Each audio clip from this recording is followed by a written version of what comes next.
So a warm welcome, Rishi sir, to everyone here. Welcome to the first episode of Revenue Adda. We're very fortunate to have Mr. Rishi Kapal with us, all the way from Pune, to help you understand and connect more about Mr. Kapal's illustrious career. He's someone who has had an experience of over 30 years and spanning across companies like HCL Technologies, Avaya Technologies, Ericsson, Castrol, Qualcomm, Sony Mobile, and is currently mentoring and coaching young professionals, entrepreneurs, business students, revenue professionals across the world. So we're very fortunate to have you as the first guest of our initiative, Revenue Adda, which is an initiative wherein we're trying to have a very revenue-centric conversation, meaning business functions like sales, marketing, business development. So we're trying to focus our conversation around those domains and create a dedicated platform for the same. So thank you so much, sir, for gracing us with your presence. And we're more than happy to start the initiative with you here. So without wasting much time, let's directly move into the topic because that's how the format is. So just to understand, sir, an experience of over 30 years, which has been spanning across multiple companies, multiple domains. If you reflect back and just try to dissect it from a revenue-centric business perspective, what would your outlook be and how would you look at it? Okay, so let me take a step back and tell you about my thoughts when I was in college. So one part of this conversation is it's delighting me a lot that you started something which is a very bold move because discussing sales does not happen very regularly. But when I was in college, in the engineering college per se, a lot of companies used to open up sales jobs. And these were technology companies who wanted engineers to take their products to the market. But in the general student community, the word sales never used to click as a very rewarding job. So it used to be discussed that sales is a job where you have to force people to buy, or there is stress about the target, or sometimes you have to find unethical ways to put your product in the hand of the consumer. So the whole excitement about sales started from the fact that everybody had an opinion and we had never experienced it. So when I completed my engineering, I started as a technical support engineer. But for me, the decision was that should I be a part of the cost function of a company or the revenue function of a company? And sales is the revenue function of a company. And then at the back of my mind, all these things were coming closer to say in college, we used to say sales has target stress and sales is done by force and all. And I wanted to either break that myth or confirm to the fact that it actually happened. So I actually left a very rewarding engineering job in my early career and became a salesperson at a lesser salary than that because of the fascination I had to be a part of the revenue function. So, so for me, the way sales works is that this is the only function which meets an unfulfilled demand. So whenever you need anything, whether you need it for personal use or whether you need it for professional use or whether you need it for the family, if nobody sells, from where do you buy from? So a salesperson is the only individual which has a need-based transaction with the external world. And then a lot of students ask me today that why not marketing, why not sales? So marketing makes a promise which sales has to fulfill. So if I make a promise that my product is the most suited product for your requirement, and the salesperson is not able to do a very convincing job, marketing will fail. So marketing makes a promise, sales has to fulfill it. So I wanted to be a part of the journey of fulfilling that need of a person. And 9 out of 10 times when the need is fulfilled, you will enjoy the smile of the client. Now, when people talk about stress targets or targets which are stressful, targets are everywhere. So I had a decision to make early in my career that should I take a target to save cost or should I take a target to enhance revenue? So I chose to enhance revenue. and that is why Great, sir. I became a sales professional. Otherwise, I could have been in the cost function throughout my life. I would have done technology and projects which are very very respectable professions for that matter. But sales is never dependent upon how the weather is outside. I can confess that, and that is why I say that sales fulfills needs. Because if my client had a product which has to get an expansion on an enhancement, then I cannot tell the client that it's raining outside, so I will not come and do the sale to you. So there have been situations where I have, gone in probably, uh, a feet deep of water and walked to the client's office because there is somebody who's asking you to meet a need. And there are backlashes in sales as well. So there are people who will be dissatisfied, and sometimes they also lose their temper. But then they lose their temper because they expected something from you.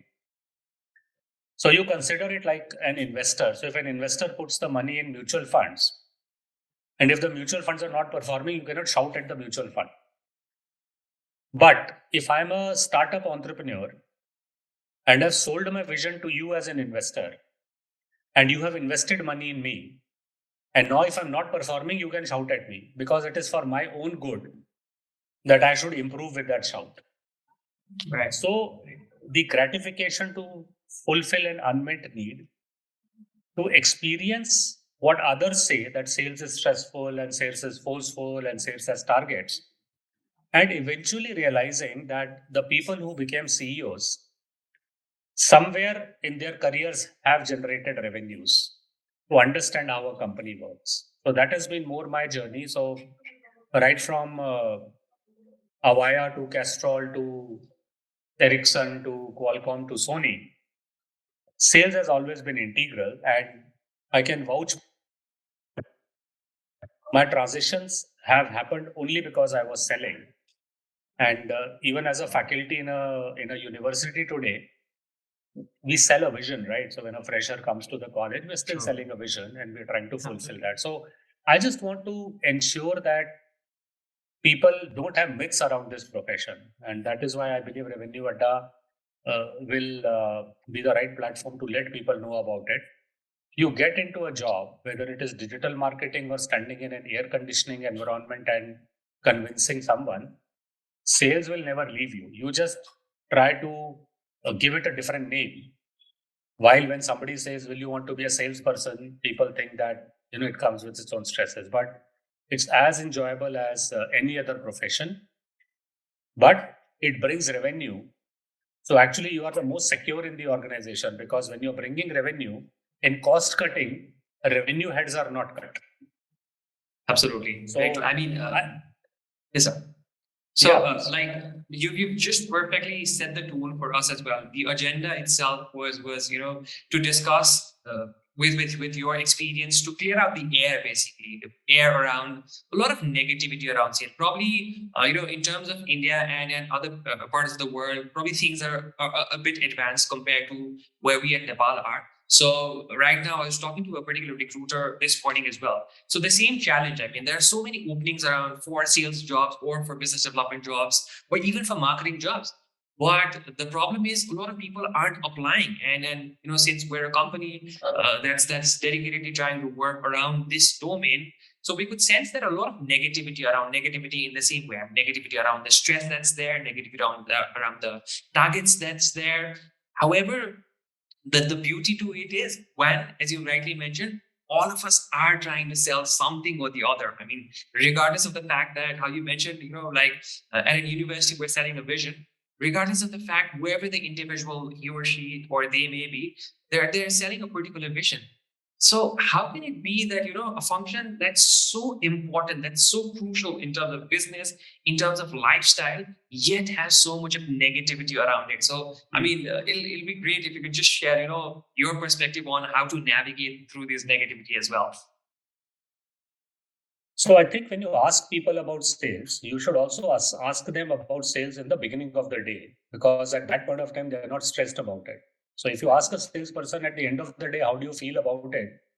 In any job, you will feel stressed out. So let me use this opportunity to demystify my opinion on what is customer success, business development, and sales, and why this negativity comes around. So, business development is an opportunity or a job where you find new avenues to generate business. And if you are able to generate business from a new client, then you hand over that client to sales to say, my job is done, first sale is done and done. Customer success is about ensuring that if you have 10% of this customer's business right now, how can you go deeper and get 50% of that customer's business? So sales sometimes appears to be a very transactional job that you are doing a day in, day out kind of a transaction, and that is the way it is. But sales has also grown with time. So I've just recently, 5 minutes ago, I've written an article about sales on LinkedIn. I've tagged you in it to say that with society, sales itself has changed. So there are many people selling, but they call themselves customer success people. And so the negativity is not with the profession, I think. Somebody has created a negative connotation around the word sales. Right. So if you say that I'm in business management, or if you say I'm in customer success, they might eventually be doing some part of sales itself. Absolutely. And people don't realize that the best way to be in a white collar job, sit in a vehicle and be in an air conditioned environment is to be a B2B sales guy. So in our life, the same picture I posted on LinkedIn as well. In our life, sales is like over the counter. Right. That there's a retailer who's selling and there is sweat all over. But you will never find a retailer selling with a frown. They always sell with a smile. Exactly. So people who have adopted this profession, somewhere for some reason, somebody has created a bad circle around the word sales. True. But the moment you change it to business management, business development, customer success, eventually it appears to be more glorified. The word salesman, unfortunately, Right. became a sector, whereas every salesperson is not a man. There are women also, there are females also. So we call them salespersons now. Right. Right. For example, if you look at the hospitality industry, they would generally prefer females to be leading sales. True. Because maybe, they appear more welcoming and more Right. graceful in opinion and Right. approach. So shunning out the negativities around this specific word. And I'll tell you an example of almost 60-70 of my students that I've observed.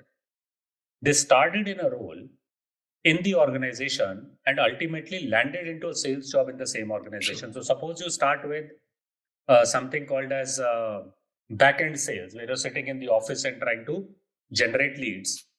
Maybe you do your job so much well that the company now wants you to do front end. Exactly. True. Now, how many times will you leave a job to say, I will never do front end? So, Exactly. so if you don't want to do sales first in your career, what if it comes after 3-4 years in your career? So, the way I want to, demystify this is to say the word sales has got some negative energy around it because the word salesman appears to be somebody who's at the bottom of the pyramid in the career cycle. But you give it a fancy title. Right. And I think that's all we need. But without sales, there's no other function in the company which might be able to survive. Absolutely, sir. Like how you said as well, functions like account management, relationship management coming into the picture. A lot of private organizations, commercial organizations here as well are picking up this trend and rolling out these profiles as well. So what I personally feel is what you said is very true. A lot of negativity around the word sales or the particular notion around sales. That's one part. But I also feel from the other side is not from someone who's aspiring or who's working in sales, but probably there's a lot of negativity that's there from someone who's offering a sales role as well. I definitely agree with the profile, the change in profile and the branding that can be done. But I think as recruiters or as company people, we also need to understand or we also need to keep our expectations right as well. Probably the expectations around sales, we're probably expecting people to go and sell everything at every meetings for that matter. I've been a part of organization wherein the challenge was the notion was that we had to sell something or the other at a particular meeting because of the multiple set of products that we had, because of the cost that was involved, because of the opportunities that were there. So it's not about selling everything at every particular meeting. It's also about building a relationship, because sales itself is a process. And in today's world, wherein buyers are becoming more aware, we reached to a point wherein buyers are far more aware and informed than where we are when we were in previous times. So considering that, I think there's a lot of homework and a lot of work that needs to be done from the recruiter side as well, in terms of setting the right expectation, in terms of giving out the right sort of incentives as well. Now another topic that probably we'll look at, touch basing in our future episodes of Revenue Adda is, how do we devise a sales incentive structure as well? Because what my manager used to tell me was, if someone is working in sales, his incentive, or the amount of money that he wants from his incentive, has to always be more than the basic salary that the person is making. If the person is not making more incentive, the person is not fitted or does not fit into the sales profile altogether. That was what my manager once told me. So coming from that notion, I think very about the negativity that's there around the word sales. However, everyone is selling, and a lot of work from the recruiter side. Yes, sir, please. Let me just add you one more thing. So sales sometimes becomes a negative part of your career if you choose the wrong sector to be in. So I'll give you an example. If you want to not sell after 6 p.m., you should take up a job where your client base does not work after 5 p.m. So if you're handling sales in the government departments, you cannot sell after 6 p.m. Right. Or you cannot sell on weekends. Right. But if you choose to be selling to the mobile sector, or to the health sector, or to the hospitality sector, or the banking sector, they work 24/7. Right. So I see a lot of times people coming and saying that network went down, and there was an expansion requirement. I was asked to give a quotation at 3 a.m. But then that's your choice, because if the mobile network goes down and they need an immediate expansion, they cannot afford 2 million people not having access to the network. So you made a legitimate choice that I am going to sell in a sector which works 24/7. Absolutely. So I have seen mismatches in people's sales careers where they were very passionate about sales, right, but were not ready to do a business. For example, in telecom, or even in, say, hospitals, or in hotels, there are shift jobs. So say 8 a.m. to 8 p.m., one person is doing the shift, and 8 p.m. to 8 a.m. In sales, there are no shift jobs. True. So if you have chosen to be serving the hospitality or the hotel sector, right, if they call you at, say, 3 in the morning, for somebody, it's their working time. Absolutely. So that is one thing which I've seen people not identifying, right? And the second thing, which I actually am very, very passionate about, is that there are some workaholic managers who unnecessarily decimate the life of people working under them.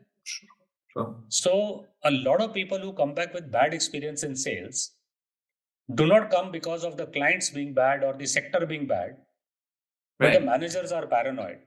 And whether it is their insecurities, or whether they came from a background which they just cannot, True. they just cannot realize that people need work-life balance. Absolutely. So these things also people don't realize. So if you don't want to sell after a particular time, choose a sector which does not work after that. Nobody will tell you to. Nobody will give you a requirement for that Absolutely. matter. Definitely, So, for sir. example, Definitely. if you become a sales head of, say, India and Japan, you'll have to start working at 6 in the morning because Japan opens up by then. Right. Right. Very So true. don't blame the profession. Right. You made a choice. You will earn well as well, and then you'll keep on blaming the profession, which is not right. True. So definitely, sir. I think a very positive message, or something that we can vouch for, is the misalignment between a lot of things. Sometimes those are from the aspirant side, or someone who's working in sales, probably, and also from the company side, or the manager or the leadership team itself, looking at sales in a different perspective altogether as well. So a lot definitely needs to be done. And the good thing is, at least if these things are taken care of, sales is a profession that people will genuinely enjoy, and that's a good way to actually move up in the corporate ladder as well. So just continuing to a bit different dimension is with how technology is now intervening the revenue functions. We talk about marketing automation coming into the picture. We talk about bots taking over. We talk about even sales functions for that matter.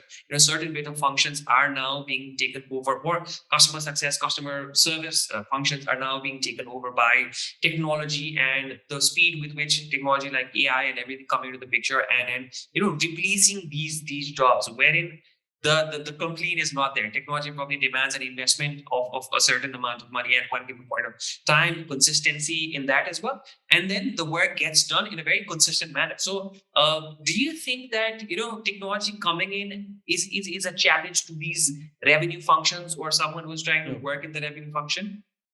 So technology coming in sales itself needs to be sold by someone. So what technology actually has done, they've expanded the market. Right. So I'll give you a small example. There are stores in the world now who sell physically from 9 a.m. to 9 p.m. and then they collect orders from 9 p.m. to 9 a.m. online. But these solutions are also being sold by someone. So suppose you're applying a chatbot to say that I can do the transactional selling over here, and so that chatbot is being sold by someone. But relationship-based selling, consultative selling will never go away. So the way I look at it is any amount of technology will expand the dimension or domain of that product. And the moment the technology intervention happens, some transactional things will get technologically settled probably, but the market will expand, and consultative and relationship based selling will never have an adverse impact of technology. So I think we sometimes just have the fear because we want to have that fear. I don't make it as a concern as long as you are competent enough to ensure that your client respects you. It's just a case in point. With technology coming in, it's actually supporting, or should I say, it's actually adding value to the sales function altogether. I mean, salespeople are becoming more productive with technology coming into the picture and leveraging technology as well. So let's now move on to the last segment. I mean, the format of Revenue Adda itself is we would want to keep a very crisp conversation. We want to keep the conversation very short, but touch base a couple of important topics, like how we talked about the negativity, we talked about the technology coming into the picture. So let's say a young aspirant comes to you.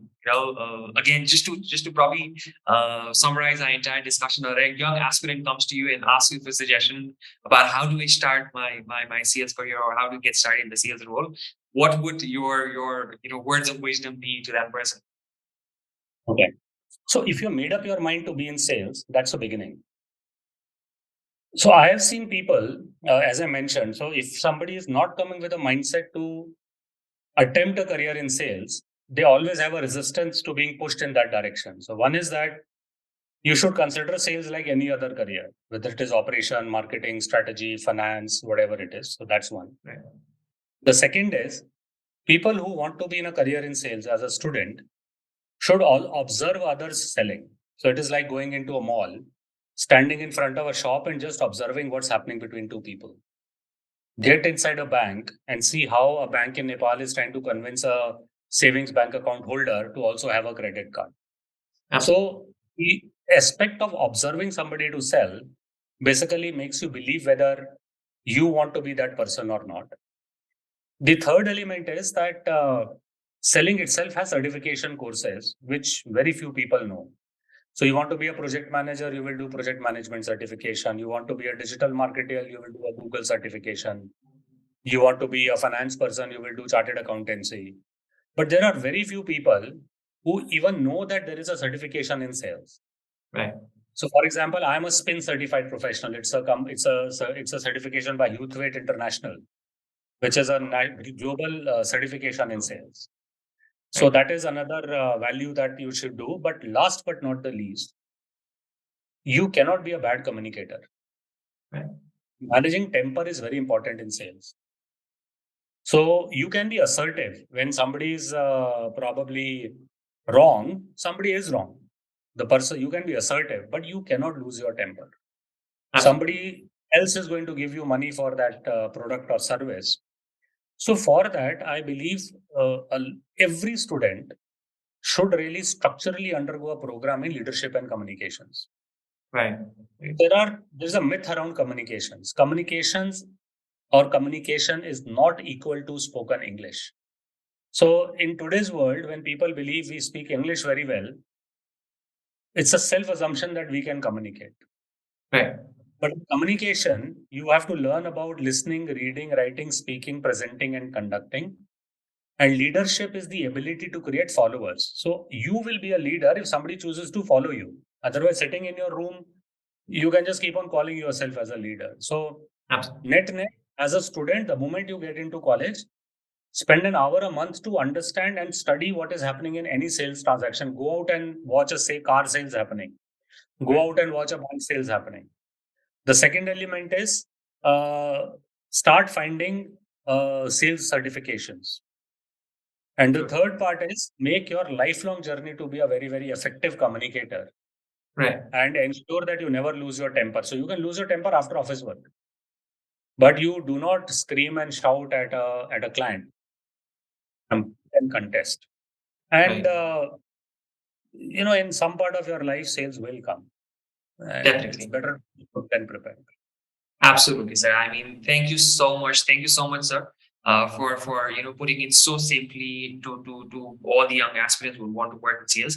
So with Revenue Adda and with Authentify as well, a lot of discussion is centered around sales, business development, marketing, and helping young professionals through getting started in this journey, or even professionals who've already started, or this journey, and help them in different stages as well. So thank you so much, sir, for your time, for your words, and for sharing your experience. We look forward to similar opportunities in the future as well. So thank you so much for the first episode. Thank you, sir. Talking to you is always a pleasure, Vivek. Good luck Absolutely. and Thank you so much. thank you. Bye. Sure. Thank you so much, sir. Thank you. Great day. Bye.